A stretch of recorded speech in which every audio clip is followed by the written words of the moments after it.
আসসালামু আলাইকুম। আপনারা কেমন আছেন? আশা করি সবাই ভালো আছেন। আপনারা যদি জামালপুর আইবার চান, তাহলে জামালপুর গেলে এই দিক থেকে যাইতে হইলে মেলান্দ বাজারে অটোতে উঠবেন। অটোতে ভাড়া নিব মাত্র ৩০ টাকা। আদমতত্ত্ব নামাই দিব। আদমতত্ত্ব তো এখন নাই। দেশ স্বাধীন হওয়ার পর নাম বাইল্যা গেছে। এখন তো হইছে স্বাধীন। বিজয় চত্বর। বিজয় চত্বর নামাই দিব। বিজয় চত্বর না নামলে আপনারা ৫ রাস্তা আছে, ৫ রাস্তা নামবেন। গেট পার আছে, গেট পার নামবেন। এখানে যেকোনো জায়গায় নামলেই হবো। মাত্র ৩০ টা অটো ভাড়া বুঝছেন আপনারা।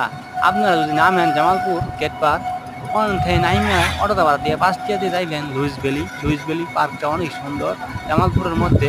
আর ওখানে যদি ভালো না লাগে আপনারা ৫ রাস্তায় নামতে পারেন। ৫ রাস্তায় নামলে অন্তে মাত্র ৫ টাকা অটো ভাড়া নিব। আশেক মাহমুদ কলেজ আছে, ওখানে দেখার মতো অনেক সুন্দর একটা জায়গা আছে। ওটা যদি ভালো না লাগে আপনারা চাইলে পরে ফুচকা খাওয়ার জন্য আড্ডা মারার জন্য ফ্যামিলি নিয়ে গেলে পরে আপনারা ফৌজদারিতে যাইতে পারেন। অনেক অসংখ্য ফুচকা দোকান আছে, মিনিমাম ১০০-র মতো। আপনারা গেলে অনেক অনেক ভালো লাগবো। আর ভিডিওটা ভালো লাগলে অবশ্যই লাইক দিবেন, সাবস্ক্রাইব করবেন চ্যানেলটা। আসসালামু আলাইকুম।